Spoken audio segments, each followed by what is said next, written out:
Hey everybody. Hope you're staying dry on this Wednesday. And yesterday we took of course, Unit 1B Formative Assessment Part A.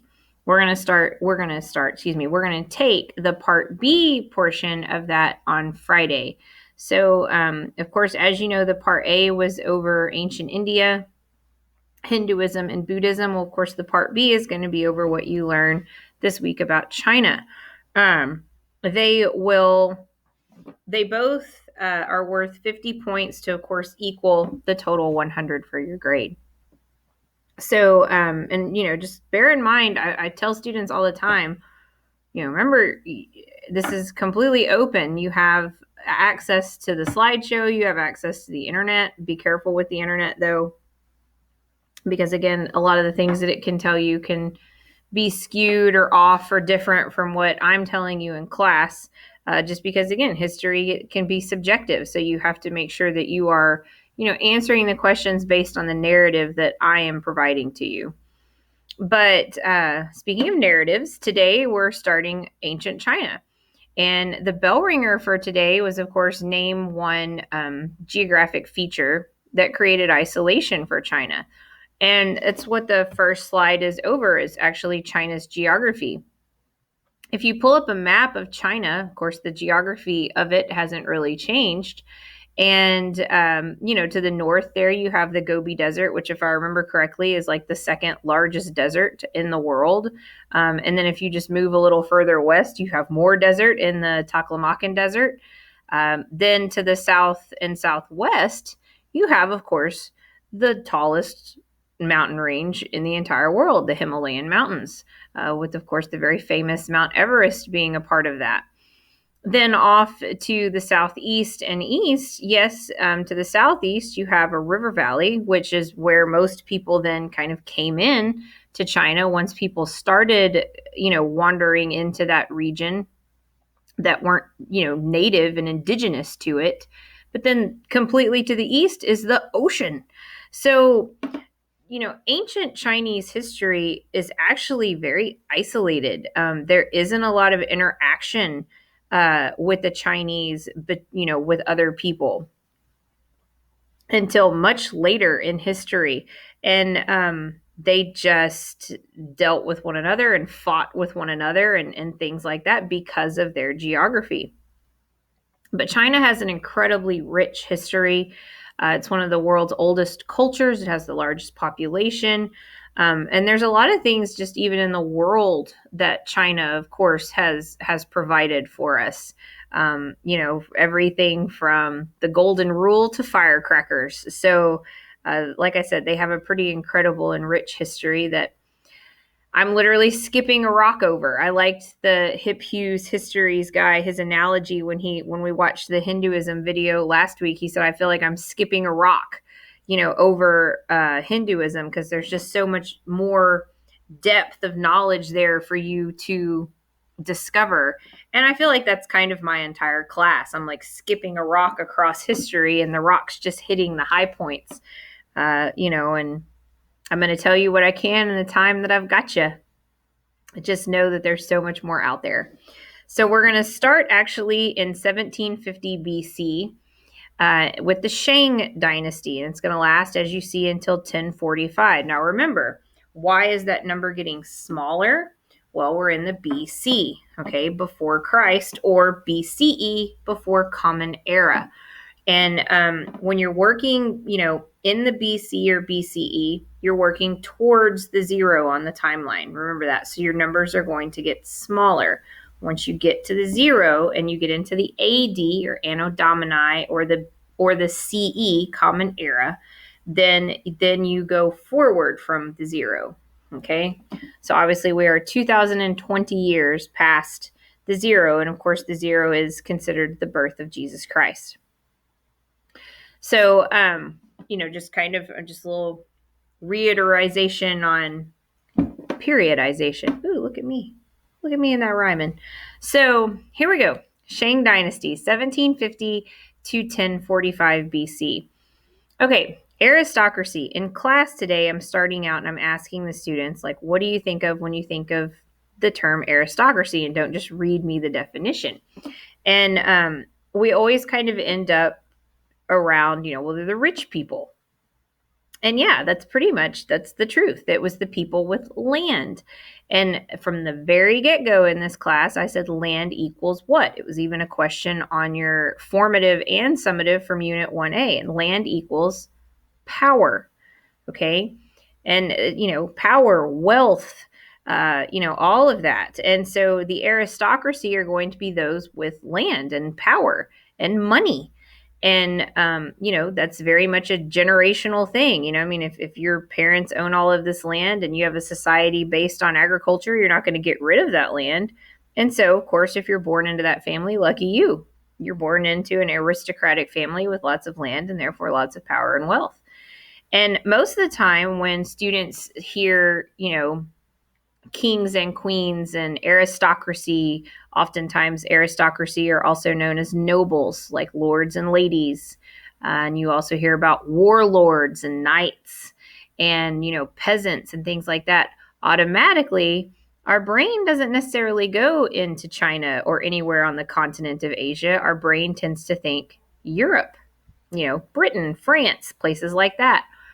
Don't fool yourself. Aristocracies or nobilities have existed in every culture in history.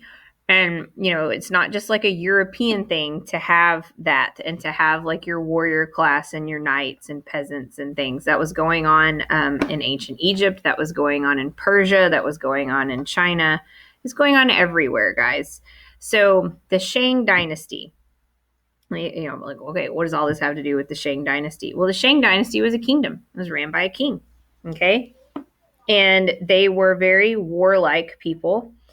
And the king divided the territories of the Shang Dynasty, there in orange on the map, into differing territories, and he delegated power out to his trusted warlord aristocrats, okay? And they lasted clearly for a very long time. 1750 to 1045 is nothing to be ashamed of. And, it was they were like a bit of the foundational dynasty of the dynasties that are to come within China. And of course, a dynasty is just, a time frame where one particular family or group is ruling that area. So China has this incredible history as far as, how they look at religion. Okay. China has believed in ancestor worship for most of its history. And so, of course, what are your ancestors? They're your family members that have come before you and have left and died and gone on, to heaven.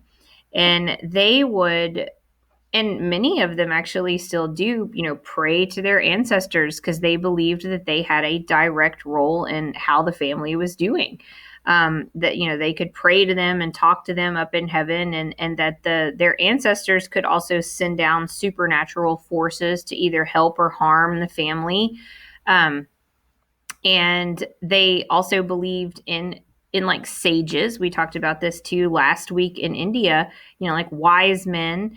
And these wise men would oftentimes kind of go around and, like service different communities. And a lot of times, yes, the aristocratic families who had money would have these sages come and basically read their fortune with what were called oracle bones. And oracle bones were sometimes, yes, like sheep bone, like small sheep bone with symbols written on them. And then sometimes they were also the backs of like small tortoise shells with symbols written on them. And these sages would come into the home and, of course, be surrounded by the family. And they would ask them certain questions, most of the time about like, the future of their family or like what's going to happen. And the sage would throw the oracle bones. And of course, the way in which they landed, he would then interpret their future based upon, again, the symbols. So it's kind of like tarot cards were kind of like oracle bones. And so they had this, this cool mixture of ancestor worship, but yet belief in these supernatural forces. And then the belief that in these sages and their oracle bones and that they could, they could kind of help you out or read your future, and so it's just this very like rich, neat culture, that again you can also sit there and think of, like, there was a king and there were lords and ladies and there were essentially knights. They were just called warlords. And I mean, so when if you only associate that a lot of times with Europe, I need you to kind of get that out of your brain. So this is always a clip that I show, from Mulan, where she, of course, has called on her ancestors for help, and Mushu shows up. And timeline wise, Mulan is actually set during the Han Dynasty, and she's fighting the Mongols. So it doesn't match the timeline of the Shang Dynasty, but I just like to show it because it shows you a little bit about, supernatural forces being sent by ancestors that have been prayed to. So it's just kind of a cute little clip. Okay, so the Zhou dynasty, if you saw again in the slide before, the Shang ended in 1045, and the Zhou is going to then take over in 1045 and actually be the longest lasting dynasty in Chinese history. It lasts until 256 BC. And again, the king, it's a monarchy. The king, of course, is chosen from the aristocracy, but they believe that, he is chosen and is then the link between heaven and earth. And so that link is called the mandate of heaven. And that mandate gives, of course, him his authority.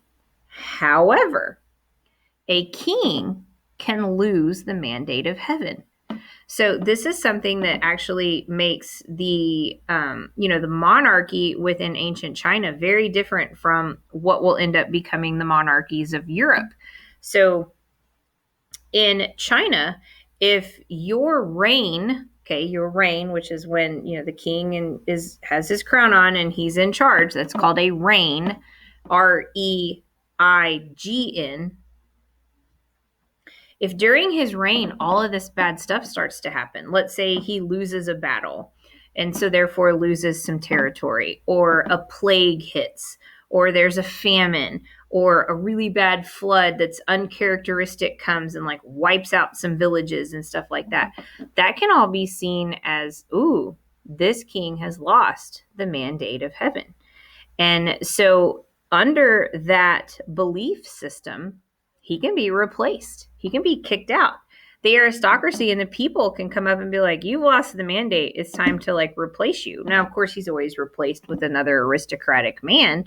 But that was kind of a checks and balance system that the Chinese monarchy had that, again, like Europe didn't. But towards kind of the end of the Zhou dynasty, you end up with civil war breaking out. Because remember, they're so isolated that they fight each other. They're not fighting other people because they haven't seen any other people really. And so it's called the period of the Warring States. And we're going to get back to that. We're going to get back to the period of the Warring States. But there's a particular philosopher that is born during the period of the Warring States that really changes Chinese culture. Okay, and his name is Confucius. So there were schools of thought in ancient China. Their religious system was very much like, again, ancestor worship, this belief in the supernatural. But they did believe that, again, like when their ancestors died, there wasn't any type of like rebirth or anything like that. They died and went to heaven and watched over you. And not heaven in the sense of like, Christianity. Don't get that confused either. Their version of heaven. But there were these schools of thought. Again, Confucianism is one that comes about during the period of the Warring States because that's when Confucius lives. But prior to him, you had Taoism or Taoism. Sometimes it starts with a D, sometimes it starts with a T. Don't ask me why. And then you had legalism. And these schools of thought were more about ethics and maintaining societal stability. Again, not religions. They're schools of thought. They are not religions. And Confucius was actually believed to have been a student of Lao Tzu, who was the founder of Taoism. But during his time here on Earth, he saw his entire kingdom at war with one another. All of these different territories are constantly fighting each other. And he's like, this is awful. Like, something's got to be better than this. Taoism clearly isn't doing enough to keep the peace and to keep people stabilized. And so that's when he comes up with, his school of thought, Confucianism. And it's all about restoring order, which makes sense, again, period of the warring states, and is focusing on ethics and politics and like common sense reform more than anything spiritual. Again, school of thought, not religion. He was someone that he wasn't like a pacifist in the sense that he didn't believe that there should ever be any war or anything like that. He very much believed that, like, let the rulers rule and make decisions, and let the subjects be subjects and respect their decisions. And if that meant war, then that meant war. But he just had a very like I said, like, common sense approach to most things. It was about do your duty, which is a lot of the reason why kind of the Hindu Buddhism mindset worked well in China and Buddhism really took off, because it's again, like, yes, it all boils down to, like, don't be a dirtbag. I mean, like, that's pretty much what it boils down to. And Confucius is not only saying that, but he's saying, stop fighting one another over ridiculous things and focus in on what's more important. And then he also was like, these people that are getting us into all of this war and fighting over petty, silly stuff, maybe they're not meant to be leaders, because, who cares if your dad was so and so? If you don't lead well, you shouldn't you shouldn't get the opportunity to lead. So he was a huge advocate of even rule by merit, which was kind of unheard of. But then it gets actually adopted after his death, and more that Confucianism takes root. He's a big believer in like respecting your elders, which again is huge in China even to this day. There are no nursing homes in China. For the most part, the Chinese just look at Western culture, and the fact that we put our elderly into nursing homes is just awful. Because of course they have this long-standing, centuries-old belief that, like, your ancestors watch over you, and so you have to take care of them, when they're older, and that's the job of the family, not somebody else. And he was, of course, a big proponent of that. He's also a big proponent of, become educated, and not, and foster education that will take you throughout your life. Like, be creative if you want to be creative, but the long lasting wisdom that comes with just true knowledge, doesn't necessarily come through these like great times of creativity. It comes by just consistently working through and having that knowledge. So this is a great video. I would love for you guys to watch. It's only 5 or 6 minutes. So again, I always tell you guys to watch these because they enhance the lesson. Okay, so this is Lao Tzu. This is Confucius's teacher. I don't know if he was really his teacher or not, but some say that he was, but, and that he practiced underneath him. But Taoism, or Taoism, again, teaches that the will of heaven is best followed through inaction. So, so you let like nature take its course. Like, don't try to force your wants, your opinions, on anything. Like, you just need to let it happen. Like, you do you, like, kind of thing. Don't interfere with what is to be. That was kind of, and see, again, Confucius didn't necessarily believe that. He was kind of like, no, like, sometimes when people are screwing stuff up, like, we need to come in and say, time to change. And then legalism is and Confucian and Lao Tzu both believed that people were good. Like, at the end of the day, most of your people are good. Legalism is the opposite. Like, legalism is this school of thought in China that's like, nope, people are predominantly bad, and the only way to keep them from not being evil, because that is our main nature, is to make sure that they are under strict and harsh law. And we're going to talk about a dynasty tomorrow that ruled with legalism as the main school of thought. And trust me, you won't like what you hear or see, and the people didn't either. So legalism, it became popular towards the end of the Zhou dynasty because, again, the period of the warring states made people feel like, the only way that we can get control is with this like harsh law and coming in and really being like, suppressive so that we stop fighting and that this all, so that we can, all of this civil unrest stops. And so it was popular to end the period of the warring states. But again, once the Emperor Shin takes it up as his main school of thought, the people kind of are like, okay, we're not truly evil. We don't have to, be treated like slaves and awfully for, you to rule. This part of it kind of sucks.